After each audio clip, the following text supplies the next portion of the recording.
The federal government insists that the president's decision not to sign the Electoral Act is in the best interest of Nigerians. The Minister of Information and Culture, Alhaji Lai Mohammed, offered this defense when addressing a news conference in Abuja. He also reacted to this claim by former President Olusegun Obasanjo that he would support his former deputy, Alhaji Atiku Abubakar, for the 2019 presidential election. The minister explained that Chief Obasanjo has a constitutional right to take that decision, but adds that any candidate that the ex-president supports would be roundly defeated by President Muhammadu Buhari. Thank you very much. Honorable Minister. Actually, it is his constitutional right to support any candidate of his choice. And we urge him to go out and campaign vigorously for any candidate that he wants to support. I don't think the former president has hidden his preference for the former Vice President Atiku Abubakar. And I think we all will wish him the very best of luck. But I want to assure you that his candidate will be defeated roundly and comprehensively.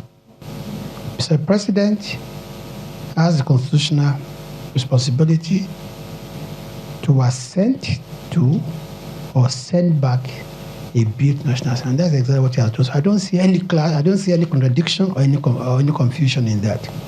There's absolutely no reason for the president to not to sign the electoral bill if he's not convinced that signing it would only jeopardize free and fair election. That's the position of the president. His refusal to sign simply because he wants the best for Nigeria.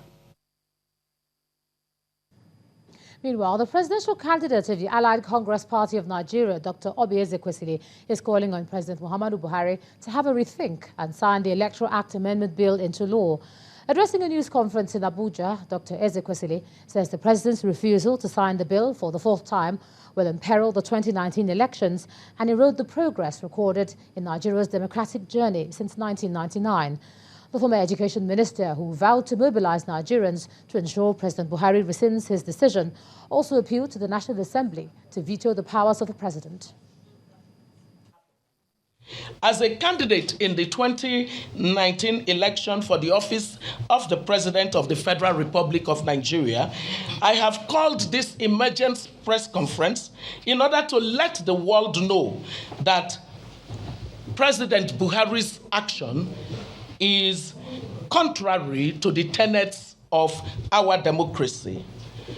President Muhammadu Buhari is therefore called upon to immediately reconsider his latest fourth rejection of the Electoral Amendment Bill 2018 that was transmitted to him by the National Assembly to be signed into law.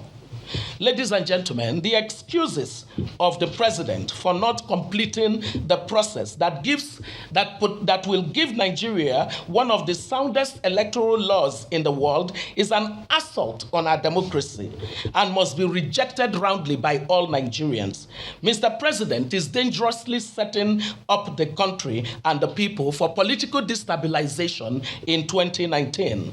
Nothing of the excuses of President Muhammadu Buhari that there are observed errors when he, for the fourth time, sent the bill back to the National Assembly has any iota of credibility nor evidential persuasion for the Nigerian electorate. And staying with politics, barely 48 hours after the People's Democratic Party handed its flag to Ladi Adebutu as its Ogun State governorship candidate in the 2019 polls, another contender is claiming the same flag, further deepening the controversy. Senator Buruji Kashamu today declared that he is the PDP governorship candidate in the state at an official presentation ceremony in Ibom. He says he's prepared to take Ogun State to greater heights if elected as governor.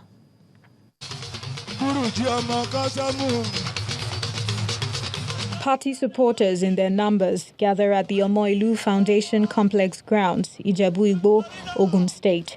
for the official presentation of Senator Burji Kashamu as the governorship candidate of the People's Democratic Party and Ruben Abati as running mate. PDP! PDP! Burji, Burji!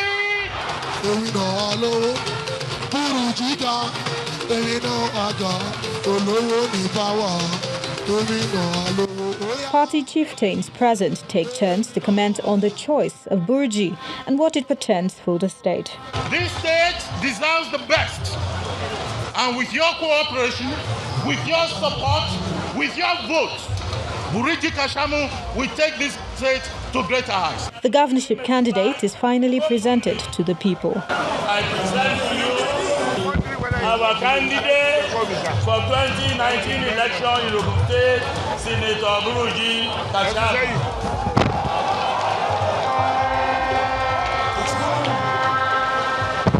We will not be distracted. We are focused on our mission of taking Ogun State to a greater height.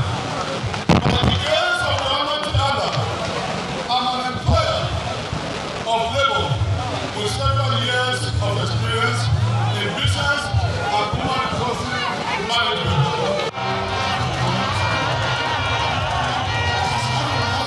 The PDP has played its part by presenting its governorship candidate. The final decision of who becomes governor now lies in the hands of the electorate.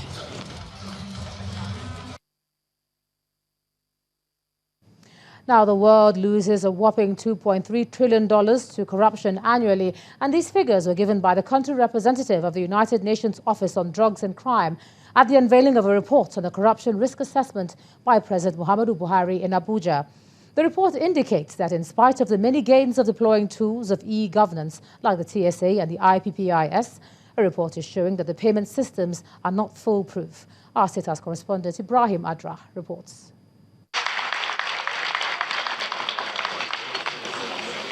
It's a two-pronged event.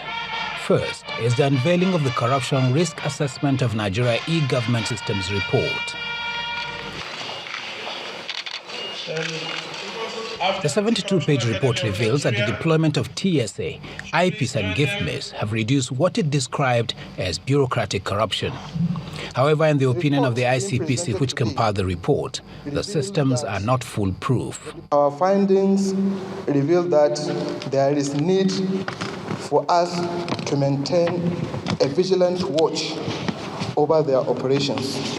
Some of the challenges enumerated in the report include reluctance to embrace the TSA, absence of enabling legal framework, and incomplete application of the system. In his speech, however, the president gave a background to the study, as well as some marching orders.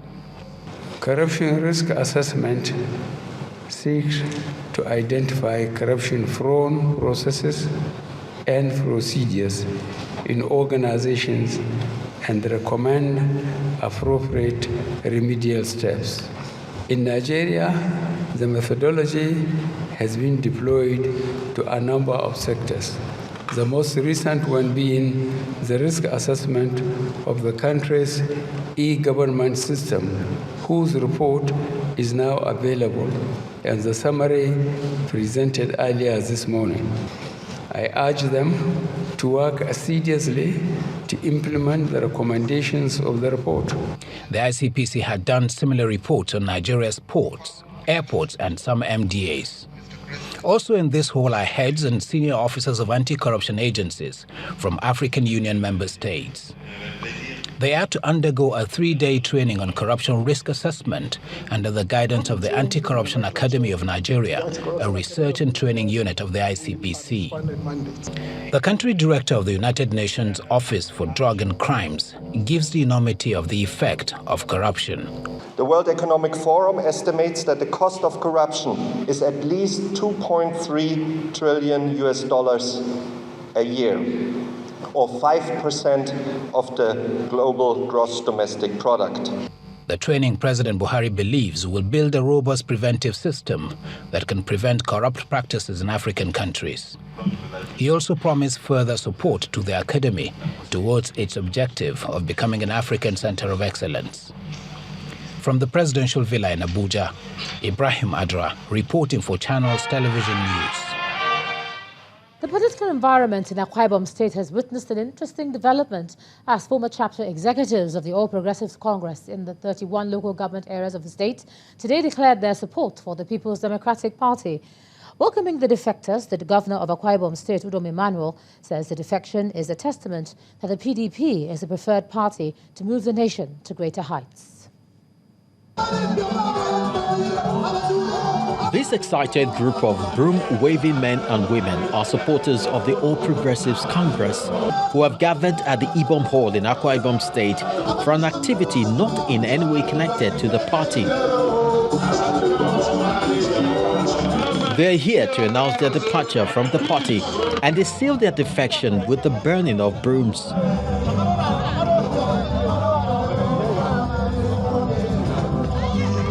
The defectors from all the 31 local government area of the state have now pitched their tents with the People's Democratic Party.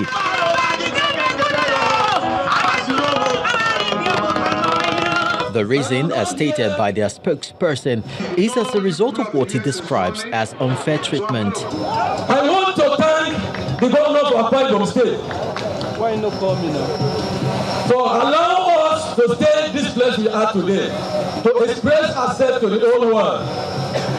It is rare for this type of things to happen, where the campaigns or what we declare will call the party to come and receive them. It is always the party that we go and hand over ourselves to. But today, we call you to come and receive us. This is unprecedented.